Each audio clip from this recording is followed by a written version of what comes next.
how to change your Facebook password. So let's see in this video. First of all, open up your Facebook, and here in the right upper corner you can see the profile icon with 3 bar. Tap on that. After that, scroll down and see for the settings and privacy option.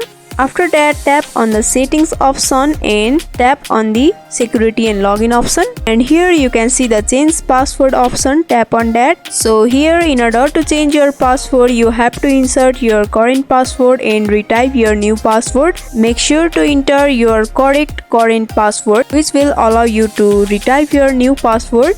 After that, you can update your password and change your password easily. So I hope this video was helpful. Don't forget to like, comment, share and subscribe our channel for more updating tutorial videos like this. If you need any tutorial videos on any topic, don't hesitate to comment down below and let us know. Thank you for watching till the end. Hope to see you guys in the next tutorial video.